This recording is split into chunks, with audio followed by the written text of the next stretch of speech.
MPO ভুক্তির একমাত্র শর্ত ছিল স্বীকৃতি। 18 সালের পর করেছে কি সরকার? নীতিমালা, মানে এক মুরগি দুইবার জবাই করার মতো। আপনারা জানেন, আমরাই মনে হয় বাংলাদেশের মধ্যে সবচেয়ে বেশি বৈষম্যের শিকার হয়েছি, তাই কিনা বলেন?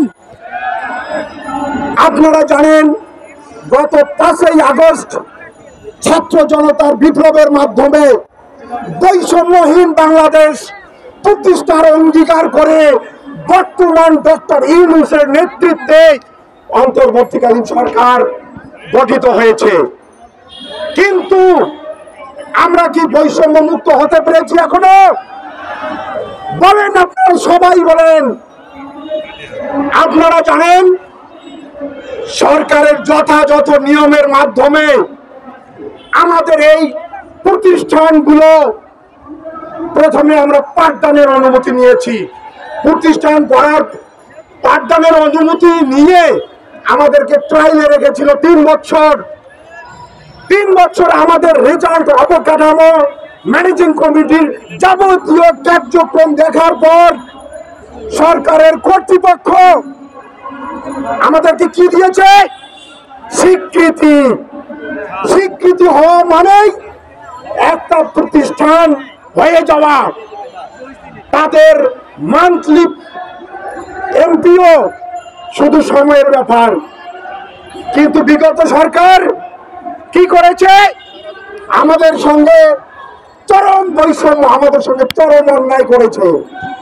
আপনারা জানেন, আমরা 25 থেকে 30 বছর যাবত এই নন এমপিও শিক্ষক কর্মচারী বৃন্দ বিনা পয়সায় শ্রম দিয়ে যাচ্ছি, কিন্তু বিনিময়ে আমরা আমাদের মৌলিক দাবি পূরণের জন্য যে খাদ্য, বস্ত্র, বাসস্থানের সুব্যবস্থা করতে পারি নাই। আজকে আমরা নন এমপিও শিক্ষকরা ঢাকার রাজধানী, আমাদের রাজধানী রাজপথে অবস্থান করতেছি, 3য় দিনের চলমান। এ লজ্জা কার? বাঙালি জাতি হিসেবে এর লজ্জা রাখার জায়গা আছে?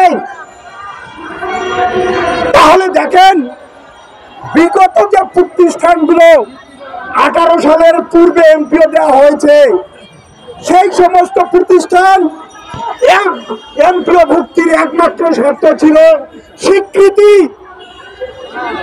আর 18 সালের পর করেছে কি সরকার? নীতিমালা, মানে এক মুরগি দুইবার জবাই করার মতো। ভাই, এক মুরগি কি দুইবার জবাই করা যায়? যায় ভাই, বলেন আপনারা? তাহলে আমরা কতটা বৈষম্যের শিকার হয়েছি, আমরা দেশবাসীর কাছে এটা প্রশ্ন রেখে যেতে চাই। তাই আমি বলবো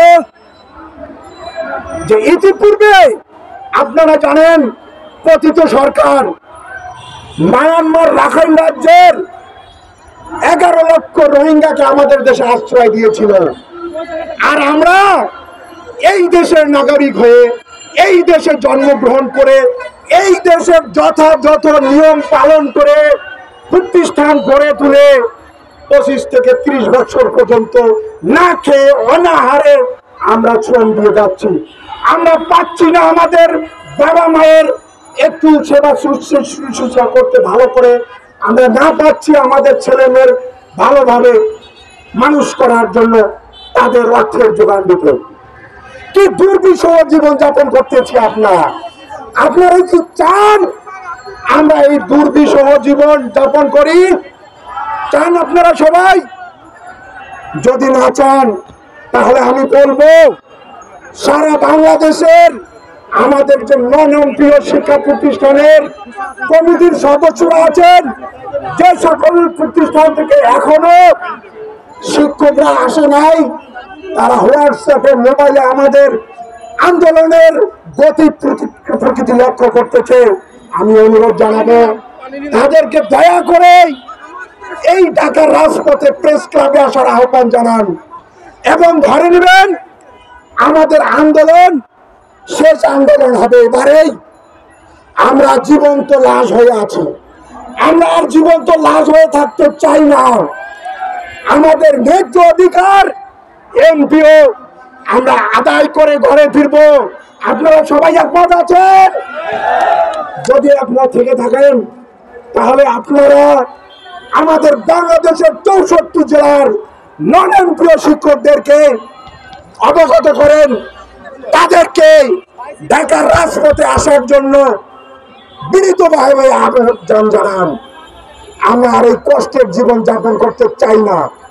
আমরা আমাদের ন্যায্য দাবি আদায় করব, না হলে আমরা এখান থেকে নাশ হয়ে ফিরে যাব ইনশাআল্লাহ।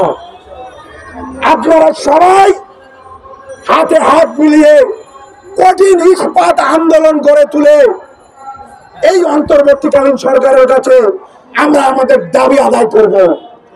আমাদের আশার আলো যে আমাদের যে প্রধান উপদেষ্টা, ইনিও কিন্তু শিক্ষা পরিবারের একজন অভিভাবক, অর্থনীতিবিদ, এবং এনার হাতে করা প্রতিষ্ঠান গ্রামীণ ব্যাংকে হাজার হাজার লক্ষ লক্ষ ছেলে মেয়ে কাজ করে খাচ্ছে। উনি তাদের কর্মসংস্থানের ব্যবস্থা করেছেন।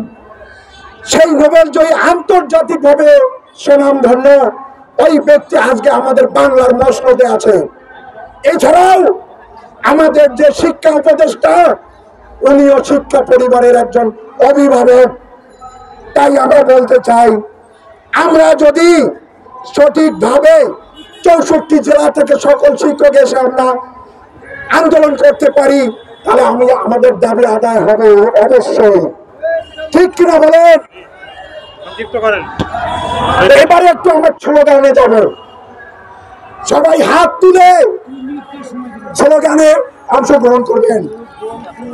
দাবি আছে রে, কোন সে দাবি? কোন সে দাবি? সার্জিজের বাংলায়, সার্জিজের বাংলায়, ডক্টর ইউনূসের বাংলায়, ডক্টর ইউনূসের বাংলায় কেউ খাবে কেউ খাবে না, কেউ খাবে কেউ খাবে না, তা হবে না, তা হবে না, কেউ খাবে কেউ খাবে না। আর নয় অঙ্গীকার, আর নয় অঙ্গীকার, এবার চাই অধিকার। ডক্টর ইউনূসের বাংলায় এক দফা এক দাবি, এমপিও এমপিও এক দফা এক দাবি দিতে হবে, দিতে হবে। সবাইকে সংগ্রামী অভিনন্দন জানিয়ে আমি আমার সংক্ষিপ্ত বক্তব্য এখানে শেষ করছি। ধন্যবাদ সবাইকে।